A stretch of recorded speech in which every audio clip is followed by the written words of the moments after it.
Pessoal, tudo bem? Meu nome é Clodoaldo Dequer, sou um dos participantes do LEPES e hoje eu vou apresentar para vocês mais uma análise de um artigo. Vou mostrar para vocês aqui. Esse estudo é de 2019, ele comparou a influência, a análise de dois protocolos de treinamento concorrente sobre os níveis de irisina sérica e gordura corporal, gordura abdominal em mulheres em pós-menopausa. Bom, treinamento concorrente é aquele treinamento onde há uma composição de treinamento, de exercícios de característica resistida e aeróbica na mesma sessão ou na mesma semana de treinamento. Tá? Para a literatura americana, ambos são o mesmo. Tá? Trabalhar na mesma sessão ou no mesmo microciclo.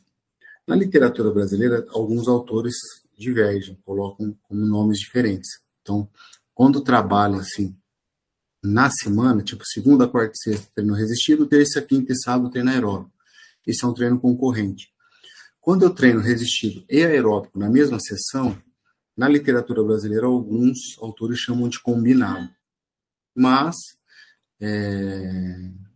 via de regra, são o mesmo protocolo, tá? É o mesmo objetivo. Então, os autores dividiram as mulheres na pós-menopausa em 4 grupos. Um grupo em concorrente, que teve uma subdivisão em treinamento resistido de alta intensidade e treinamento moderado, de intensidade moderada, perdão. Depois eu vou mostrar para vocês o que diferenciou dos dois. E teve um grupo controle, que foi composto por mulheres ativas, que faziam atividades, mas não era sistematizado, principalmente para o concorrente, e sedentários, não faziam nada. Foram 10 semanas de protocolo. Então, vamos lá. O primeiro grupo é o grupo das avaliadas que fizeram o treinamento de alta intensidade, que são as colunas de cima. Então, elas trabalharam de 60% a 85% dentro da periodização. Nas 2 primeiras semanas, 60% a 70%, com 2 séries de 8 a 10 repetições e 1 minuto de intervalo. Nas semanas 2 e 4, padronizou-se em 70%, aumentou-se o volume, colocou mais uma série e reduziu o intervalo, tá? Pela metade. E na segunda metade da periodização, 70% a 85% de intensidade de carga, tudo baseado no RM, tá? Aumentou o volume, mais uma série, porém aumentou também o intervalo de recuperação. Já o grupo de intensidade moderada foi de 40% a 60% de 1 RM, uma intensidade de carga nas semanas 1 e 2, 3 séries de 12 a 15 repetições e 1 minuto de intervalo.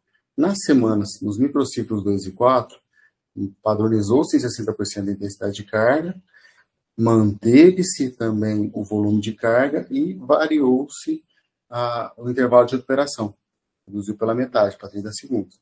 E na segunda metade da periodização, aumentou a intensidade de carga, foi de 60% a 70%, aumentou-se o volume, 4 séries agora, de 12 a 15 repetições, e aumentou também o intervalo de recuperação. Ou seja, teve uma variação de estímulos ao longo da periodização para ambos os grupos. E para o treinamento de caráter aeróbico, foi dentro da sessão. Então, eles começaram por 5 minutos com 60% da velocidade, da frequência máxima, e após, por 10 minutos. E após o minuto 10, a cada 5 minutos, eles trabalhavam com hora a 90% da frequência cardíaca máxima e nos próximos 5 minutos a 60% da frequência cardíaca máxima. Esse é um método de treinamento conhecido por fartlek, tá? Então, eu tenho um estímulo contínuo por variação de intensidade. No caso da corrida, por variação de ritmo, tá? E olha que interessante os resultados. Quando a gente vê a massa corporal total, o grupo que teve alta intensidade e o grupo que teve intensidade moderada, ambos apresentaram uma redução significativa da massa corporal pelas 10 semanas. Já os grupos de controle não teve essa redução significativa, sendo que o grupo que fez que eram ativas teve até um aumento em relação à média. Quando nós olhamos a irisina, né, qual que é a função da irisina, gente? A irisina é uma proteína que ela está muito relacionada à proteção dos rins para pessoas diabéticas, tá? Então, quanto maior a presença da irisina, maior a proteção renal, né? Todos sabemos que os rins eles sofrem muito com a diabetes, né? Principalmente pela variação da pressão, e isso causa um desbalanço homeostático muito forte nessas pessoas com diabetes. Então, olha que interessante. A presença da irisina aumentou significativamente por 10 semanas, tanto no grupo de alta intensidade quanto no grupo de moderada intensidade. Porém, o grupo que trabalhou com intensidade alta teve uma melhora também comparada ao grupo que fez o moderado. Ou seja, a intensidade da carga foi importante para aumentar os níveis de irisina e, em médio prazo, que foram essas 10 semanas, também promover uma maior prevenção renal, tá? E já os grupos controle, nada alterado. A gordura, né, subcutânea abdominal, né, ou seja, a circunferência, teve uma redução significativa em ambos os grupos. Novamente, o grupo que trabalhou em alta intensidade apresentou também uma diferença significativa em comparação ao trabalho de intensidade moderada. A gordura visceral também e a gordura abdominal total.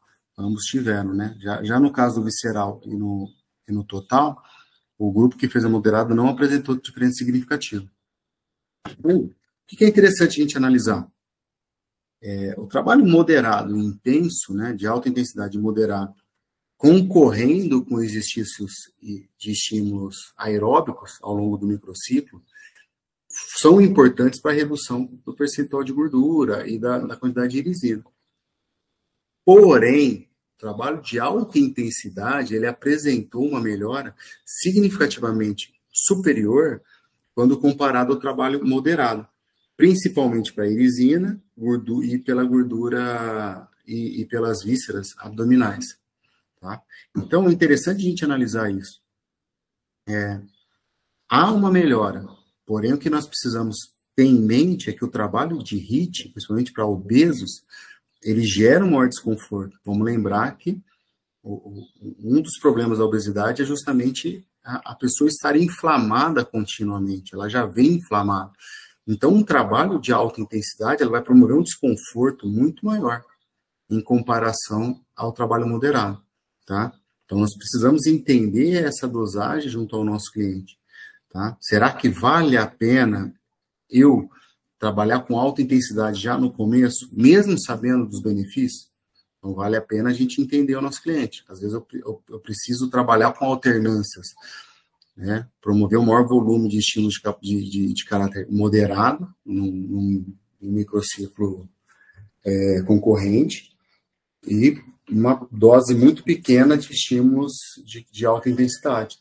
Porém, conforme a pessoa vai criando adaptações, vale a pena a gente aumentando progressivamente a intensidade do esforço, até mostrando para o cliente que ele consegue suportar, e a gente tem uma garantia muito grande de que ele não vai realizar o dropout, né? Ele não vai se afastar do programa de treinamento. Então, a gente precisa analisar isso, né? Coloca alta intensidade logo no início, corro chance dele largar e não voltar tão cedo. Então, eu tenho muito mais malefício do que benefício. Ou eu já começo desde o início. Né? O que eu ponderaria? Entender o histórico da pessoa, entender o histórico do cliente, verificar o tanto que ele consegue suportar dessa intensidade. E conforme eu vejo que eu sinto segurança de que ele vai realizar e não vai realizar, não vai, né, se afastar do programa, aumentar progressivamente as dosagens de alta intensidade nos estímulos concorrentes.